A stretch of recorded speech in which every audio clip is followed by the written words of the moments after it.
Olá, hoje nós vamos pensar um pouco sobre o texto de Mateus capítulo 4, a partir do verso 2 e verso 3. E diante do fato de que naquele momento o Senhor Jesus Cristo, ele foi levado para o deserto e foi tentado pelo inimigo, e ali ele está enfrentando o quê? A fome. E diante desse momento, o inimigo, então, ele tenta, e a forma como ele tenta Jesus Cristo vai nos ensinar como é que a gente lida diante de dificuldades que a gente tem, quais os principais pensamentos que a gente tem quando enfrenta uma dificuldade e o que é que a gente pode fazer então, né? O que é que você pode fazer e como é que você pode enfrentar uma dificuldade? Qual a melhor forma de você passar por um problema? Sendo que, em muitas circunstâncias, passar por um problema, passar por uma dificuldade é uma questão da vida. Então, como é que você faz, né? E como é que você pode pensar isso? Então, juntos, vamos refletir um pouco. Eu espero que você aprenda, né? Assim como eu também aprendi, e juntos possamos então amadurecer mais essa ideia bastante interessante que a palavra de Deus vai nos ajudar. Abre aí então, Mateus capítulo 4, verso 2 e 3, e diz o seguinte: depois de jejuar 40 dias e 40 noites, teve fome. O tentador aproximou-se dele e disse: se és o filho de Deus, manda estas pedras se transformarem em pães. Bem, qual que é a situação? Jesus havia jejuado, 40 dias e 40 noites, e seria óbvio que ele estava com fome. Bem, e quando a gente passa por alguma situação, de privação, é óbvio que eu e você queremos resolver. Como é que o inimigo faz? Olha como ele diz: se és o filho de Deus. Ele não disse assim, tá com fome? Quer que eu resolva para você? Não. Ele fala assim: se és o filho de Deus. Então ele ataca em primeiro lugar a identidade de Jesus. E eu e você às vezes fazemos isso também, sabia? Quando a gente passa por alguma dificuldade, a primeira coisa que a gente pergunta é: por que eu estou passando por esse problema? Por que eu estou passando por essa dificuldade? O que será que eu fiz de errado? Nossa, o que eu fiz para merecer tamanho castigo? Então nós olhamos para uma dificuldade como se fosse um castigo, olhamos para a dificuldade como se nós estivéssemos errados, olhamos para a dificuldade como se nós estivéssemos pecando. E muitas vezes, meu irmão, muitas vezes são circunstâncias que nós passamos, decorrentes do mundo em que nós vivemos. Uma prova disso é a própria pandemia. Então, às vezes nós somos muito duros. E é uma dureza que o próprio Senhor não está cobrando. O Senhor não está cobrando isso de você. Mas às vezes a gente se cobra. A própria religião sempre vai falar que deve estar acontecendo alguma coisa. Alguma coisa você fez de errado.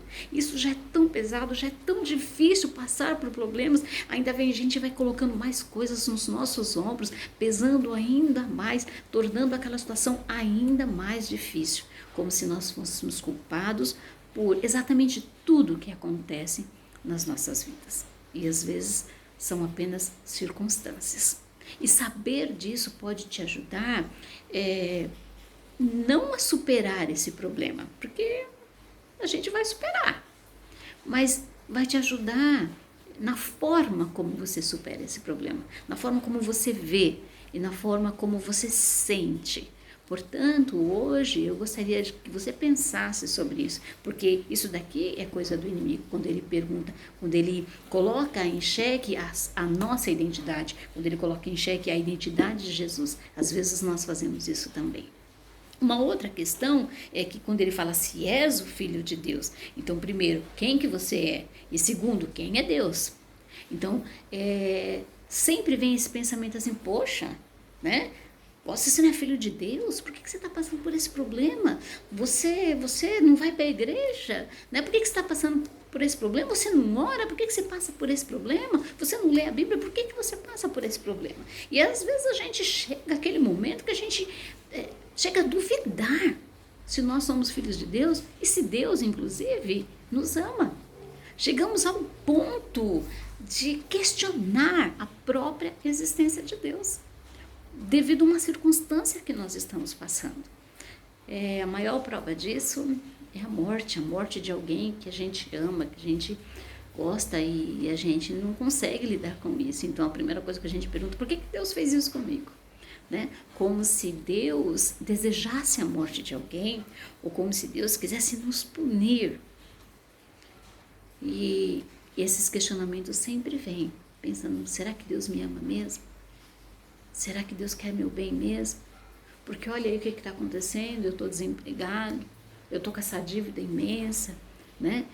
Ou outras questões do dia a dia, por exemplo, um carro, né, que quebrou, isso a gente passa às vezes na nossa igreja, vê os nossos irmãos passando por essas dificuldades, e eu gostaria de dizer que nós temos um pensamento que às vezes nos dificulta a enfrentar os nossos problemas.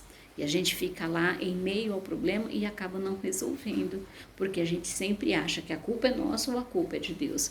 E nós, eu e você, podemos começar a pensar que nós passamos por dificuldades porque nós vivemos num mundo e que tem muitas dificuldades. E quando eu falo de pandemia, eu falo do mundo. Eu não falo, por exemplo, da nossa cidade, né, do nosso país. Eu falo do mundo, o mundo inteiro passou por dificuldades. As mortes vieram para a maioria das famílias. Portanto, não é algo que Deus está enviando, mas é algo, um resultado daqueles que vivem na sociedade. E um outro pensamento que nós temos é que se eu tenho uma relação com Deus, eu tenho que receber coisas boas, porque Deus é bom. Então, se Deus é bom e eu estou com Ele, eu tenho que receber coisas boas. Então, nós passamos a viver um relacionamento com Deus para ter coisas boas. Então, nós não podemos nos relacionar com Deus na busca de soluções dos nossos problemas. Porque a relação que nós temos com Deus e aquilo que o Senhor propôs para nós foi a nossa salvação por meio de Jesus Cristo. Renovar a aliança que nós um dia havíamos perdido. Então, é esta a proposta do Senhor. Então, Ele não está prometendo para nós que nós tenhamos uma vida maravilhosa, que tudo vai dar certo, porque muitas coisas vão dar errado. Então, se você for mais realista, se você for mais consciente disso, você vai poder enfrentar os seus problemas, as suas dificuldades da melhor forma, de forma mais madura, mais consciente, mais coerente. E aí, então, você vai passar por problema, vai falar, olha, o problema vem para mim, para outro, eu vou enfrentar esse problema. Mas, como é que eu e você podemos enfrentar as dificuldades, então? Primeiro, sabendo que apesar de você estar passando dificuldades, assim como diz o salmista, ainda que eu ande pelo vale da sombra da morte, eu não temerei mal algum, porque tu estás comigo. Então, a primeira garantia é que Deus estará com você. Você não tem a garantia que não vai passar por um vale da sombra da morte, mas tem uma garantia de que Deus estará com você.